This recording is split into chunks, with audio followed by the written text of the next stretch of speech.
realizando seminários em grandes empresas no Brasil e no exterior.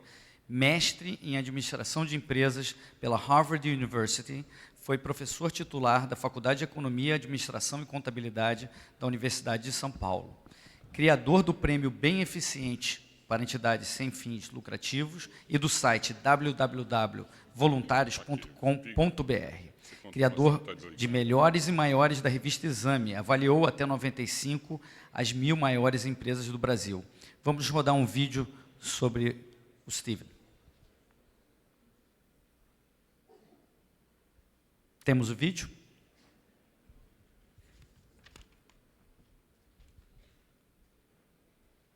Parece que não temos. Steven, por favor, com a palavra. Temos vídeo. Vai rodar? Ok. Bom, prazer estar com vocês. Lamento dizer que eu não sou um liberal.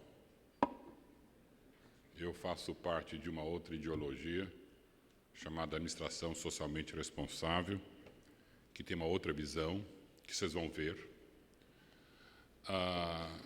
Vocês não gostam da gente porque o administrador socialmente responsável tem um viés de esquerda que vocês não gostam, mas eu adianto que o Henrique Meirelles faz parte dessa nova visão do administrador socialmente responsável. Se fosse liberal, ele estaria num governo PT.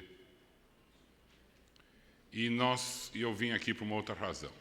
A primeira é para reclamar um pouquinho de vocês, liberais, porque vocês espalham uma ideia de Adam Smith, vocês ensinam seus alunos uma ideia do Adam Smith, de que milhares de produtos chegam na mesa de vocês todo dia, na quantidade certa, no preço certo e na qualidade na quantidade certa, graças à mão invisível do mercado. Mão invisível, uma ova, senhores.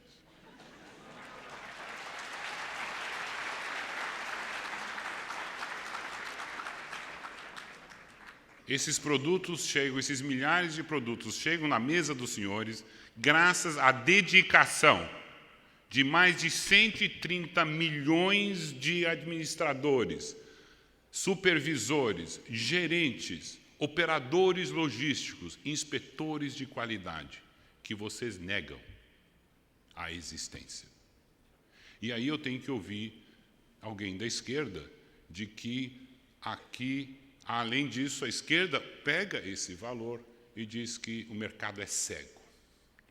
Então, vocês liberais, fiquem olhando na minha mão e eu vou ficar assim. Agora eu vou falar a minha palestra de hoje sobre a crise que nós vamos ver. Acho que está na hora de vocês reconhecerem o trabalho que nós fazemos. Vamos falar dessa crise. Como toda crise, é como uma queda de avião. Tem várias causas, não é uma só. E essa história de falar, não, o piloto não desviou na hora certa, ou seja, não salvou a Lehman Brothers, não que o controle do Fed foi falho, isso são visões simplistas e da última hora. O que é importante é nós detectarmos qual foi aquela goteira que foi lentamente, por vários anos a fio, não detectado, que enferrujou o trem de pouso e por isso que o avião caiu. Qual foi a razão? Vem de longe, não é na última hora, não são as medidas do governo da última hora que criaram essa crise. Tem alguma coisa bem antes, óbvio. E essa coisa bem antes... e antes de falar disso, uma coisa que realmente irrita é uma crítica que se faz, que essa crise foi causada pela ganância do sistema. E quem começou essa ideia da ganância foram vocês. Adam Smith, que tinha uma visão corporativa de que o mundo é feito de açougueiros e padeiros, quando na realidade são grandes corporações com milhares de administradores, mas ele falou que era do egoísmo do padeiro, era a ganância do açougueiro que fazia esses produtos chegarem às suas mãos e que havia um valor social a esse egoísmo. E aí está aí, todo mundo achando que o sistema é egoísta. Isso é mentira. O egoísmo não é suficiente para você vender milhares de produtos. Você tem que fazer um produto bom, com qualidade, e isso que é que vai fazer você rico. Não é só ganância. Mas eu acho triste que vocês não atacaram esse. E agora sei por quê. Porque vocês que vão começar hoje a ouvir Ayn Rand falando de egoísmo racional. Não é egoísmo, é dedicação de pessoas como eu. Eu ganho um salário, o administrador ganha um salário, ele não ganha uma participação do lucro. Aliás, parte da crise foi a escola de Chicago que começou a dar os bônus, os stock options, para nós, administradores, pensarmos como Adam Smith.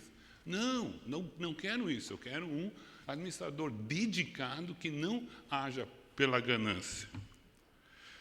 Mas a causa dessa crise começa aqui. Eu falei, como? O produto que mais as pessoas estavam comprando... Vamos encerrar as fotos? Não tira mais, tira. E depois me deixa trabalhar. Bom, aí eu fui procurar qual é o grande produto que todo mundo queria nessa crise. Era dívidas imobiliárias. É isso, a causa da crise foi porque todo mundo queria uma dívida imobiliária. O americano adora dívida imobiliária. Tom, por que é isso?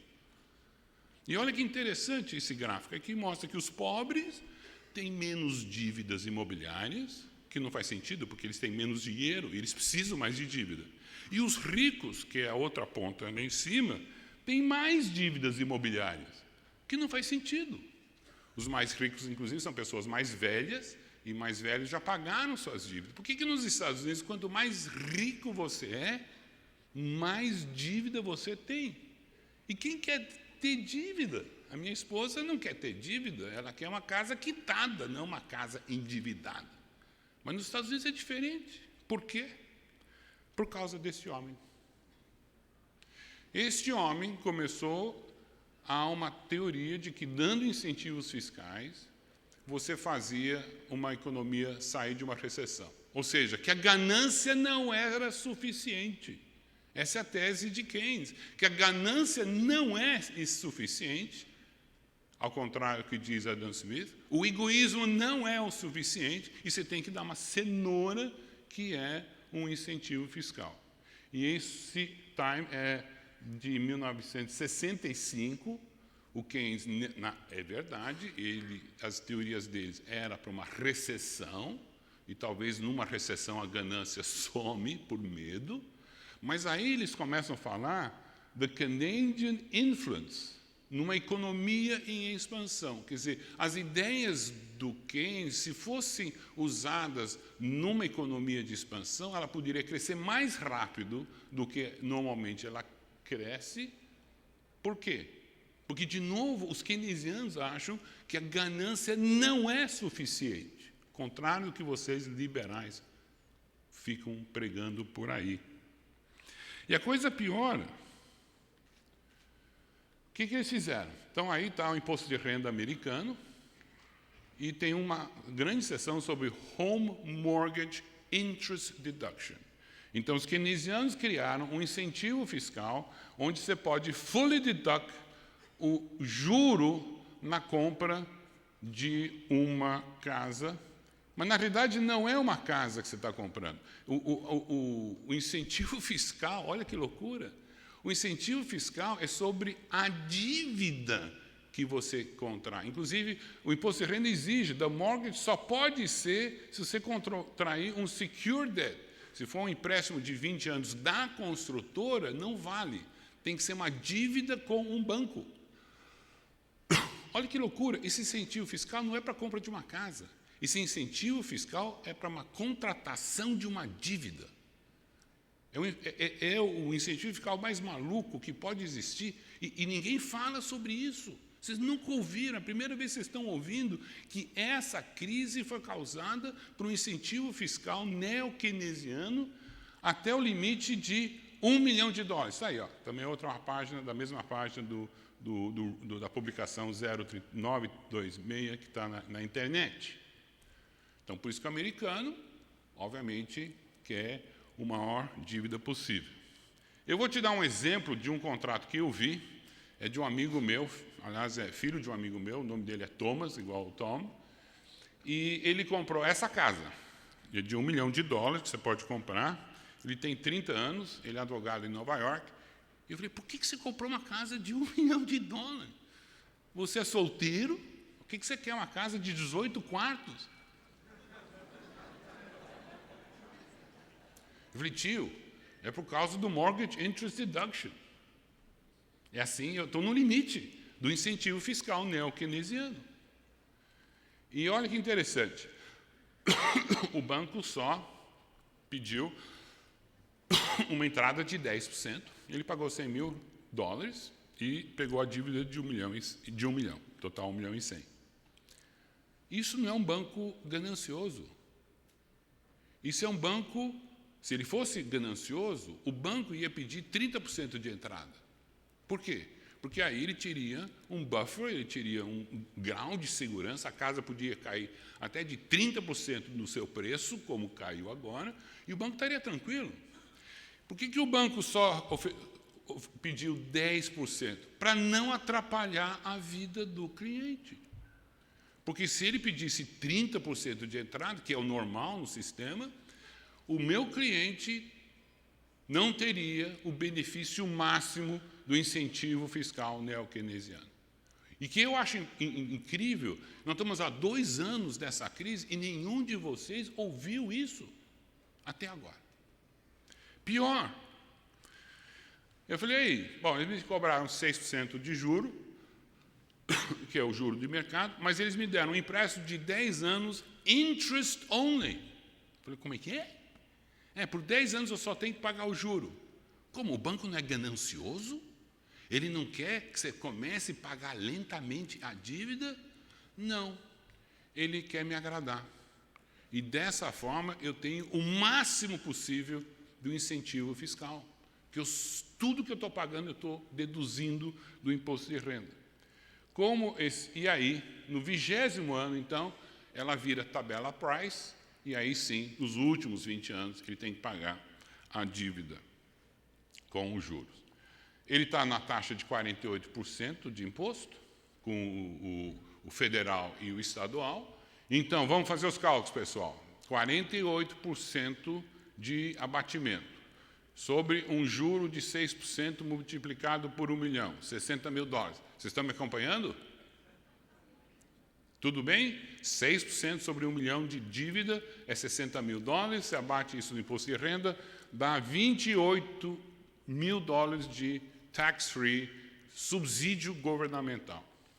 Multiplicado isso pelos 30 anos, o meu amigo vai ter $840 mil da casa dele, ou da dívida dele, paga pelo governo americano.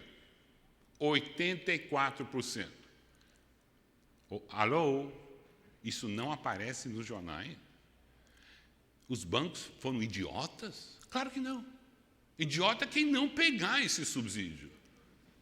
O banco estava correndo risco? Claro que não. 84% da dívida é paga pelo governo americano, não é pelo americano, nem era brasileiro, é brasileiro, não tinha risco nenhum.